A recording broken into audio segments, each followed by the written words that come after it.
Jodi Votel began her spiritual journey in 2002. Her mediumship was under the tutelage of Reverend Millie Landis.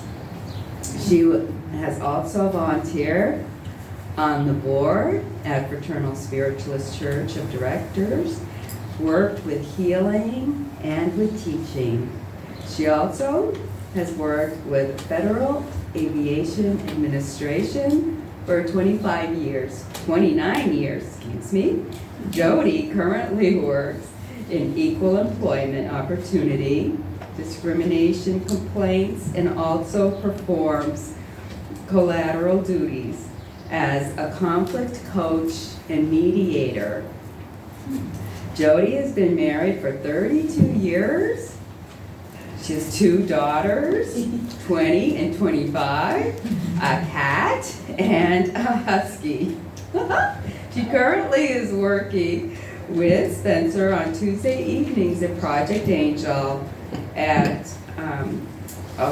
over there at a healing center. And let us welcome, please, Jodi Votel.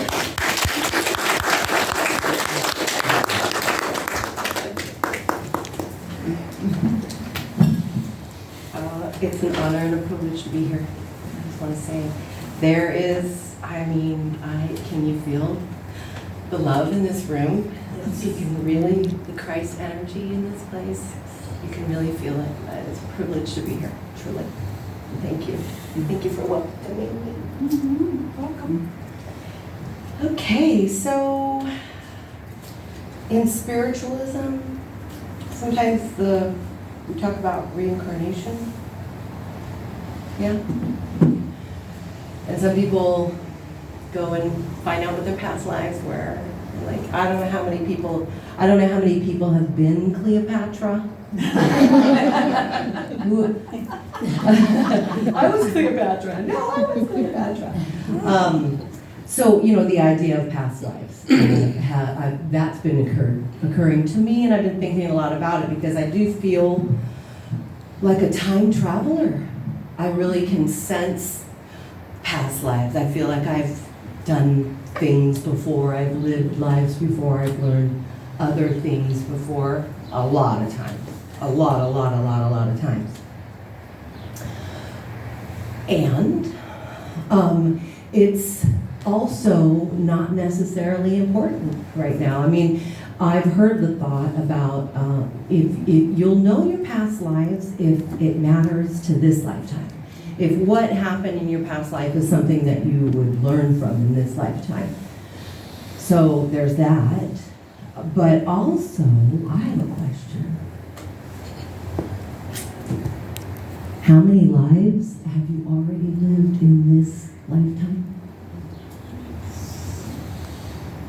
How many lives have you lived? Who have you been? And I want to introduce the idea that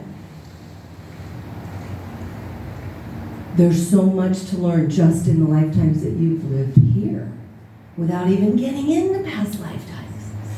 So I want to encourage us to look at our past lives in this lifetime. Where have we been? Who have we been? Right? Also, trees have been very prominent in my thought pattern lately, and the coexistence that we have with trees and how we breathe the air that they breathe out, and they breathe in the air that we breathe out, and we're so very connected. And so I've been talking to a tree near me. Talk to a tree near you. And the tree's been sharing wisdom, and part of that wisdom was about lifetimes. And what has a tree seen in its lifetime? Wow. Especially like the redwoods that are hundreds and hundreds of years old. Who has read this book, The Giving Tree? Okay. Well, this is exciting because not everybody has read this book. So this, the allegory for this book is how we always come home to God. And God in this particular instance is a tree. So what's exciting about this is we're going to walk through this with Shel Silverstein. We're going to walk through our lifetimes. Once there was a tree. And she loved a little boy. And every day the boy would come.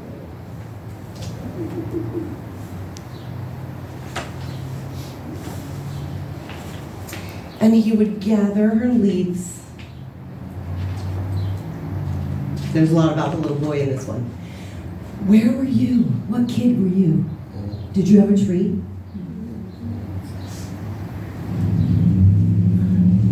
He would make the leaves into crowns, and he would be king of the forest. He would climb her trunk and swing from her branches. And eat apples.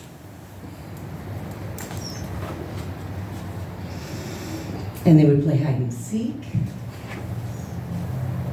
And when he was tired, he would sleep in her shade. And the boy loved the tree.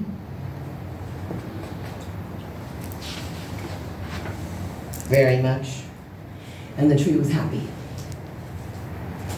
So, what was your lifetime like? Think about it. That's one ring on your tree.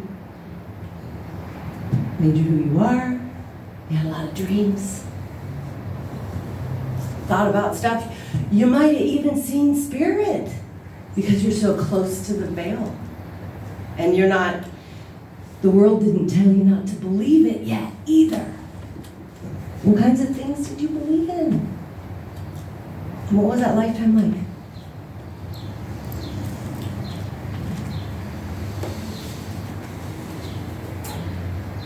But time went by.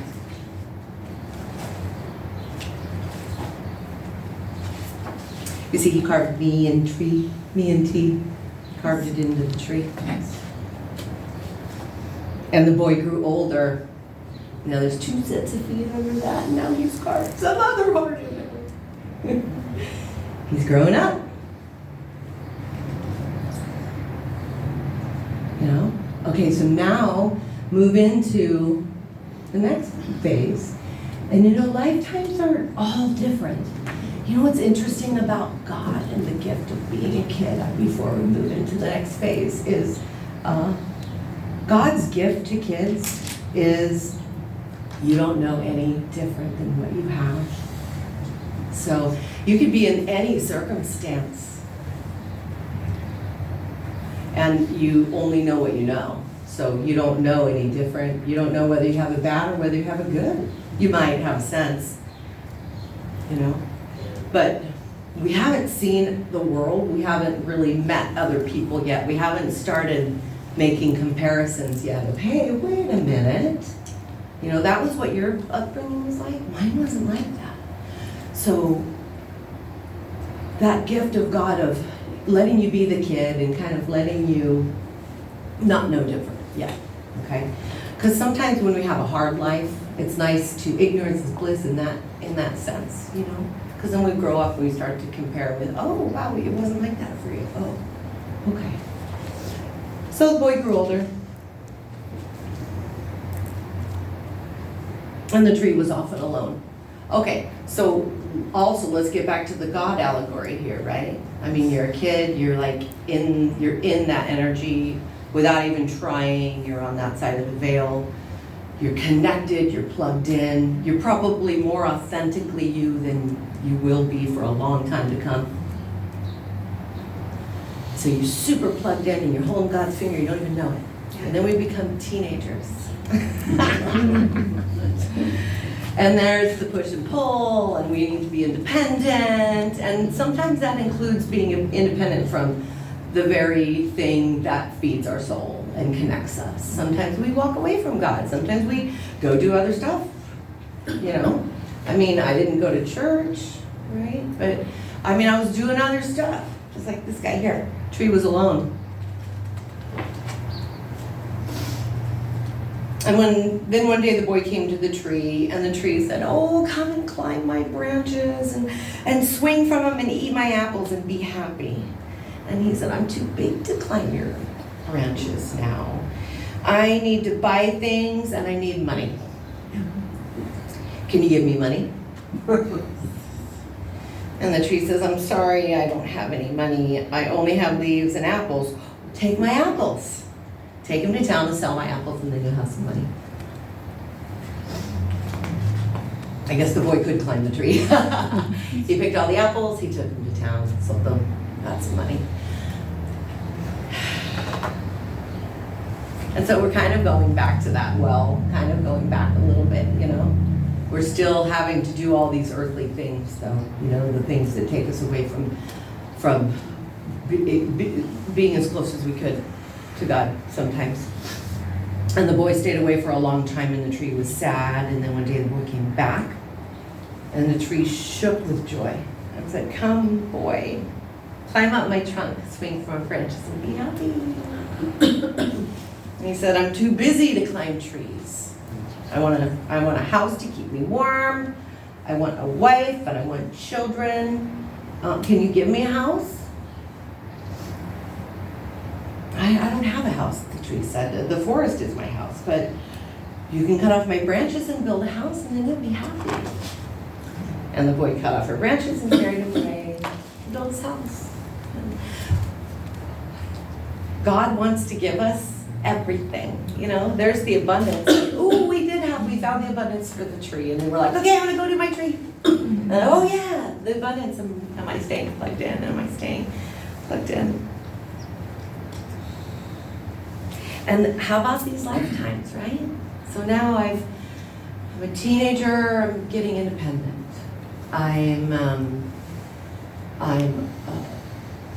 getting a job. You know, starting to make my way, starting to make my money. What was that lifetime like for you? There's more rings in your tree. Does it seem like a long time ago for some of us? Yeah, it does to me. It seems like lifetimes ago. We get busy.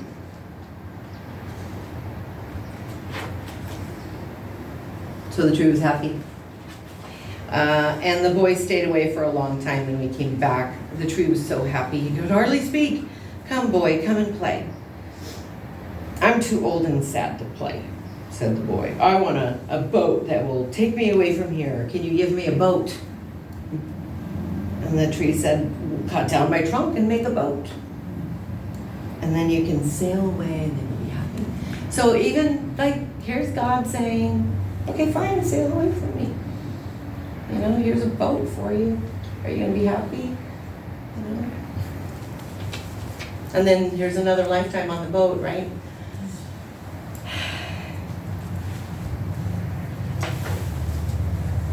And so the boy cut down her trunk, and he made that boat and sailed away. And the tree was happy, but not really. Because God wants us to come home. And after a long time, the boy came back again. "I'm so sorry, boy," said the tree. "I have nothing left to give you. My apples are gone." And the man says, "My teeth are too weak anyway to eat apples." "My branches are gone," said the tree. "You cannot swing on them. I'm too old to swing on branches," said the boy. "My trunk is gone," said the tree. "You cannot climb. I'm too tired to climb," said the boy. "I'm sorry," sighed the tree. "I wish that I could give you something.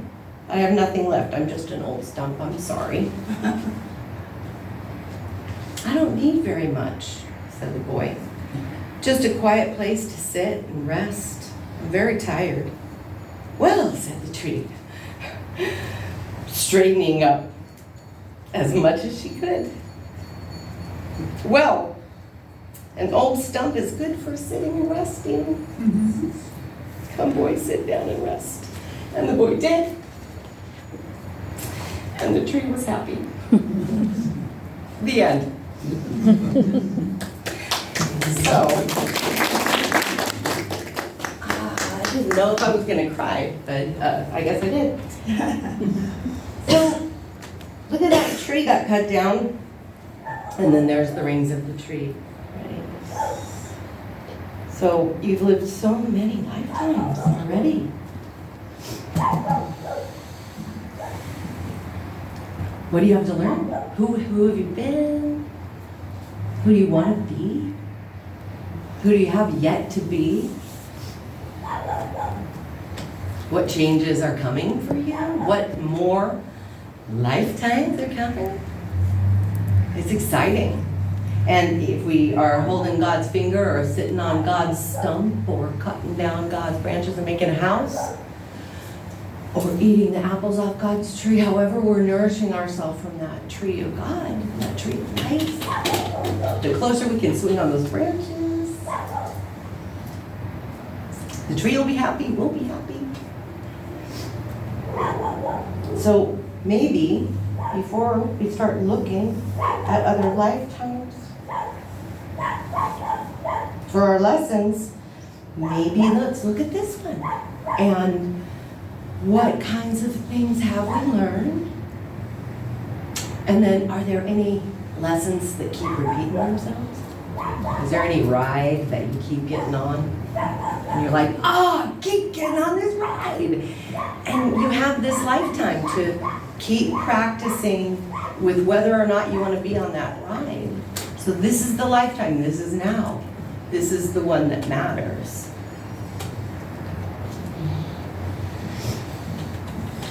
So I encourage you to look at who you've been and look and give yourself some credit and pat yourself on the back, because you know we've all put up with a bunch of crap. We've all dealt with whatever things we've dealt with. Each adversity meaningful to each person. There is no comparison in adversity because it's relative to the person and it's relative to the learning. So here we all are together supporting each other.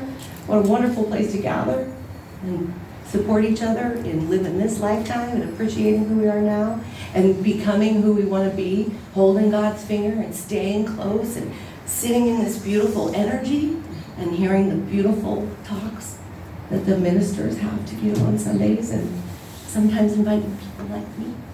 I'm happy. So I am going to close with one of my absolute favorite poems in the whole world. It's by Stanley Kunitz, and it's called The Layers.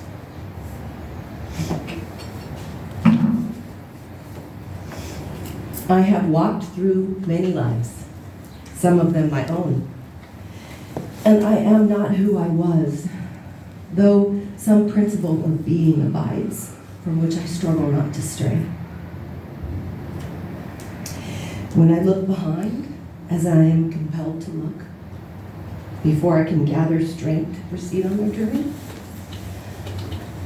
I see the milestones dwindling toward the horizon, and the slow fires trailing from abandoned campsites, over which scavenger angels wheel on heavy wings.